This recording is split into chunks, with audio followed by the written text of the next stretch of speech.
자, 당뇨가 크게 증상이 있는 게 아니다 보니까 내가 혹시 당뇨를 놓치고 있는 게 아닐까, 당뇨 증상이 있는데 모르고 사는 게 아닐까, 이런 걱정 있잖아요. 오늘은 놓치기 쉬운 초기 당뇨의 증상에 대해서 인터넷에 있는 것과 제가 의사로서 설명드리는 진짜 당뇨의 초기 증상이 뭔지 오늘 간략하게 설명 한번 드려볼게요.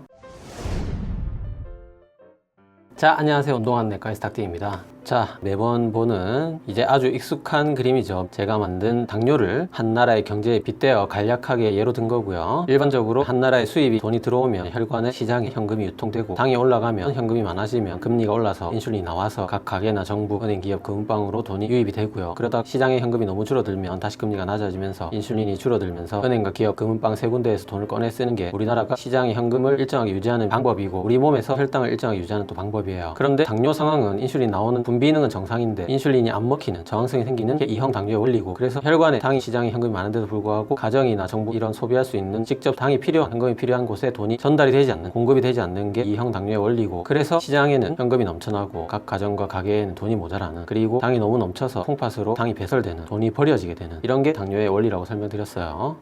그러면 여기서 벌써 당뇨의 증상이 다 나왔죠. 자, 이것만 기억하면 당뇨의 증상은 금방 알 수 있어요. 자, 제일 먼저 3대 증상이 있어요. 다뇨, 다음, 다식, 세 가지 많은 증상이 있고, 이게 혈관 안에 당이 꽉 차서 막 폭발할 것 같은, 그래서 이거를 어쩔 수 없이 버릴 수밖에 없는, 그래서 당이 흘러 넘쳐서 콩팥으로 배출이 될 때 물을 끌고 가요. 그래서 소변이 굉장히 많이 나오게 되고요. 이렇게 소변을 많이 보다 보니까 계속 몸은 갈증이 생기고 구갈이 생기죠. 그래서 다음, 물을 굉장히 많이 마시는 증상이 생겨요. 그리고 혈관에 당이 넘쳐나지만 각 가정과 정부에는 돈이 모자라니까 먹어도 배가 고프다고 느끼는 거예요. 그래서 다식이 생깁니다. 하지만 이러한 다식이 생김에도 불구하고 혈관에만 당이 많지, 결국 우리 몸이 필요한 당을 공급을 제대로 못 받는 거기 때문에 먹어도 오히려 살이 빠지게 되는, 그래서 당뇨가 딱 발병했을 때는 살이 쫙 빠지면서 당뇨를 알아채는 경우도 많아요.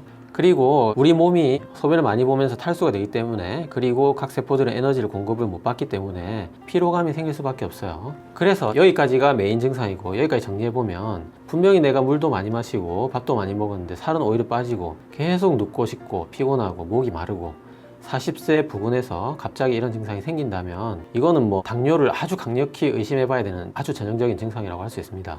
그 외에 소소하게 놓칠 수 있는 좀 마이너한 증상들을 또 살펴볼게요.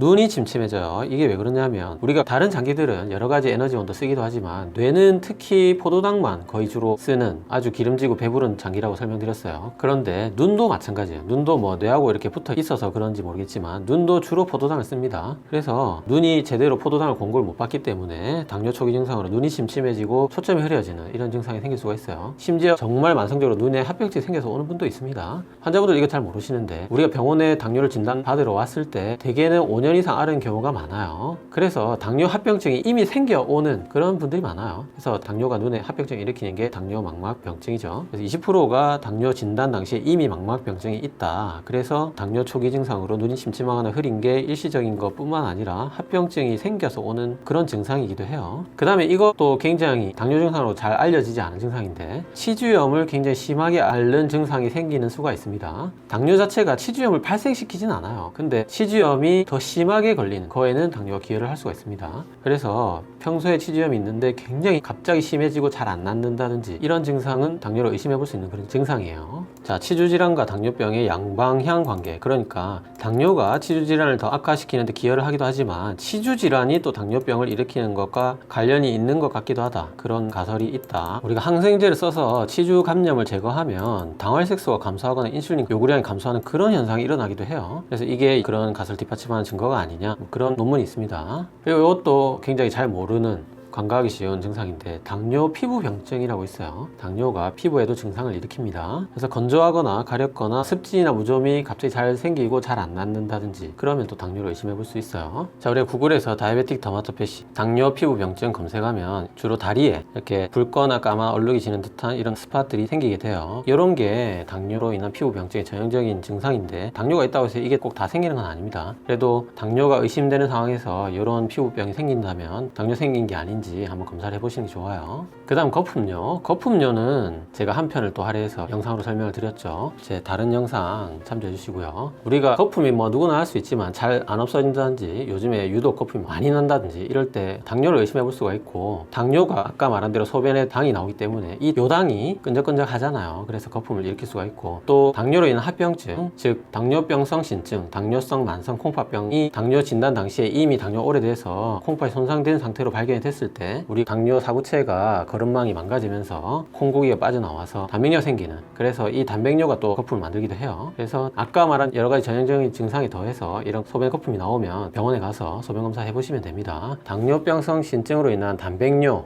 이것도 제 또 다른 영상 참조해 주세요. 그 다음에 다리 저림이 생길 수가 있어요. 계속 말씀드리지만 당뇨를 진단받았을 때 이미 합병증이 있는 경우가 생각보다 많습니다. 그래서 8%가 진단 당시에 이미 신경병증이 있기 때문에 한겨울처럼 굉장히 다리가 시리고 저린 이런 느낌이 들 수가 있습니다. 다음 이제 우리 남성분들의 영 좋지 않은 합병증, 발기부전이 생길 수가 있습니다. 당뇨의 합병증이죠, 이거는. 그 다음에 아주 드물게 과호흡이 생길 수가 있어요. 여기 보시면 당뇨의 메인 증상들을 그림으로 나타낸 거고, 다음 다뇨, 다식, 요당, 시야가 흐려져 다든지 여기까지가 가장 많은 증상들이고 1, 2형 당뇨에서 다 생겨요. 그 다음에 이 파란 글씨들은 1형에서 주로 생기는 증상들이고, 쿠스마을 호흡이라고 굉장히 호흡이 가빠지는 과호흡이 생길 수가 있습니다. 아주 드문 증상이에요. 자, 이런 것들이 당뇨의 정말 진짜 증상들이 되겠습니다. 자, 여기까지 내가 걱정이 된다 이러면 고민할 필요 없이 병원에 가서, 요즘에 혈당도 쉽게 잴 수 있고 병원에 가서 당화혈색소 검사도 쉽게 할 수 있잖아요. 그래서 해보시면 되고, 여기까지 잘 알려져 있는 당뇨의 증상들이잖아요. 제가 내과 의사로서 현장에서 직접 목격하는 당뇨의 진짜 증상 설명드릴게요.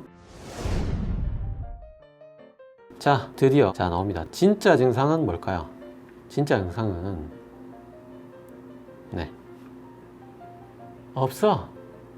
없습니다. 무증상 당뇨가 요즘에 가장 많아요. 모든 의사들이 공감할 겁니다. 자, 지난 시간에 제가 당뇨가 경제 성장과 함께 폭발적으로 증가하고 있다고 설명을 드렸죠. 자, 이렇게 소득이 올라가면서 당뇨 유병률도 굉장히 많이 올라가고 있는데, 처음에 2% 미만이던 당뇨 유병률이 10%를 넘었던 적도 있어요. 지금은 이제 다시 10% 미만으로 떨어지긴 했는데, 그래도 거의 2019년 현재 500만 명에 가까운, 2%도 안 되던 것이 거의 10%에 가깝게 증가를 했어요. 우리 몸이 갑자기 변한 것도 있겠지만 고작 50년 만에 이렇게 당뇨가 폭발적으로 늘어나게 된 데에는 첫 번째, 병원을 자주 와서 병원을 점점 가기가 쉬워서, 사실 70년대에는 병원이 마을에 한 개 있을까 말까 했어요. 그래서 의사 만나기도 굉장히 힘들었는데, 지금 집 앞에 나가기만 해도 병원이 널려 있죠. 그런 이유가 있고, 두 번째, 혈당기도 굉장히 사기 쉬워졌어요. 그래서 자가 혈당을 아주 손쉽게 측정할 수 있는 그런 시대가 열렸고, 세 번째로 제가 우리나라를 정말 좋은 나라라고 느끼는 것 중에 하나가 국가검진이 회사 차원에서도 이루어지고, 또 보건소나 병원에서 언제든지 40세 이후로 2년마다 모두 검진을 해드리고 있어요. 여기에 혈당이 포함이 되어 있습니다. 그래서 이 세 가지 이유로 지금 무증상 당뇨가 굉장히 폭발적으로 증가하고 있어요. 그러니까 여기 2% 미만이었던 이 당뇨의 통계는 정말 2% 미만이어서가 아니라 실제로 5% 정도였을 수도 있는데, 여러 가지 병원에 접근하기 힘들었던지 이유로 이때는 당뇨인지 모르고 살았을 가능성이 많다. 그래서 이런 세 가지 이유로 당뇨를 무증상일 때 부터, 이미 당뇨 증상이 생기기 전에 혈당이 조금 올랐을 때부터 알아챈 환자분들이 폭발적으로 늘어난 것이 기여를 했다, 이렇게 설명드릴 수가 있겠습니다. 그래서 지금 2019년 현재는 우리나라에서 가장 중요한 당뇨의 증상은 무증상이에요. 이게 지금 낚은 거냐, 낚시하는 거냐, 어그로 끈 거냐, 이렇게 생각하실 수도 있겠지만, 현대 2019년 한국에서 무증상 당뇨가 아주 임상적으로 중요한 의미가 있어요. 무슨 말이냐, 내가 증상이 없기 때문에 더더욱 당뇨를 의심하기가 힘든 상황이기도 해요. 그래서 지금은 당뇨 증상이 다음 다뇨 다식이 다 생겨서 당뇨를 의심해서 병원에 진단받으러 가는 그런 시대가 아니라는 겁니다. 내가 미리 알아야 되는, 내가 당뇨가 생길지 안 생길지를 미리 캐치를 해야 되는,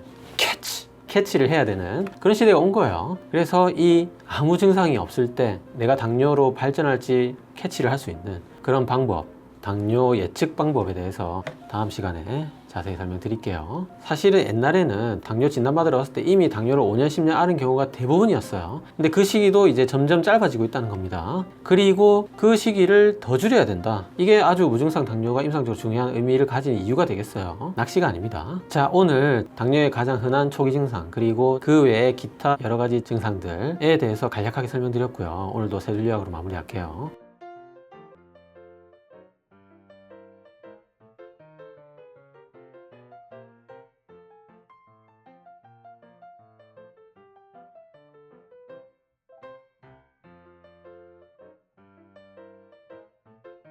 자, 오늘 영상 도움이 되셨나요? 도움이 되셨다면 구독은 여기, 관련 영상은 여기 봐주세요.